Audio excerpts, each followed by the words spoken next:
நம்முடைய பரிசுத்த நாமத்திற்கு மகிமை உண்டாவதாக. இந்த காலை வேளையிலே உங்கள் அனைவரையும் ஆண்டவராகிய இயேசு கிறிஸ்துவின் இன்ப நாமத்தில் உங்களை அன்போடு வாழ்த்தி வரவேற்கிறேன். மத்தேயு 6ஆம் அதிகாரம் 13ஆம் வாக்கியம் சொல்கிறது, எங்களை சோதனைக்கு உட்படாமல் தீமையிலிருந்து எங்களை ரட்சித்துக் கொள்ளும்.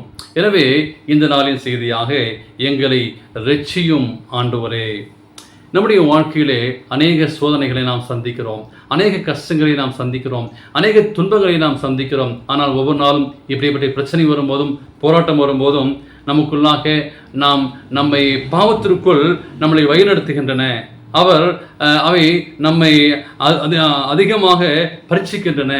ஒருவேளை சாத்தானும் கடும் தாக்குதல் நம்மளை கொடுத்து கொண்டிருக்கிறான். அது மாத்திரமல்ல, நம்மால் தாங்கிக் கொள்ள முடியாத ஒரு மோசமான சூழ்நிலையும் நமக்கு அவன் ஏற்படுத்துகிறான். நம்முடைய வாழ்விலே சோதனைகள் எவ்வாறு ஏற்படுகிறது?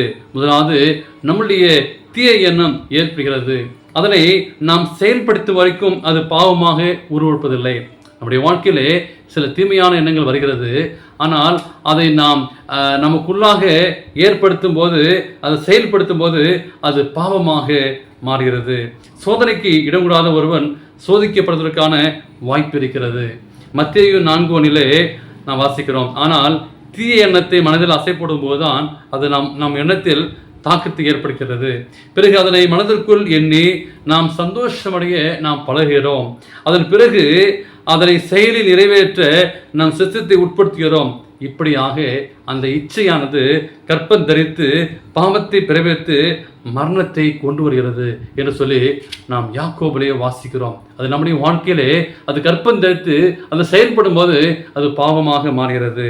எனவே நம்மை சுற்றி உள்ள தீமையிலிருந்து மாத்திரமல்ல, பாவத்தை தோற்றுவித்த சாத்தானின் தீமையிலிருந்தும் காக்கப்பட வேண்டியதாக இருக்கிறது. நம்மை கட்டுக்குள்ள நம்முடைய கட்டுகள் அழிக்கப்படுகிறது. ரட்சிப்பு பாவ வழியில் அடிமைத்தளத்தில் இருக்கிறது. பாவம் செய்வதில் இக்கட்டு இருக்கிறது. அந்த பாவத்துடைய முடிவில் கடுந்தை இருக்கிறது. எனவே தீமையிலிருந்து நாம் ரட்சிக்கப்படுவது நம் அவசியமாக இருக்கிறது. எனவே தேவனுக்கு பிரியமான பிள்ளைகளே, வெகுமற்ற தன்மையிலிருந்தும் கீழ்ப்படியாமையிலிருந்தும் பாவத்தன்மையிலிருந்தும் பாவ சோதனையிலிருந்தும் கடுமையான நியாயத்தீர்ப்பிலிருந்தும் கொடிய சத்துவிருந்தும் எங்களை ரட்சிப்பதே உங்களுக்கு பிரியமாக இருப்பதாக என்று யூதா அங்கே சொல்கிறார். ஒரு சிறப்பான ஒரு ஜெபத்தை நாம் ஜெபிப்போம். ஆனதே பாவத்திற்கான சகல வழிகளிலும் நாம் மனதிலும் ரட்சிக்கப்படும் என்று சொல்லி நாம் ஒப்புக் கொடுப்போம். எனவே நம்மை கட்டியுள்ள கட்டுகள் அழிக்கப்படுகிறது.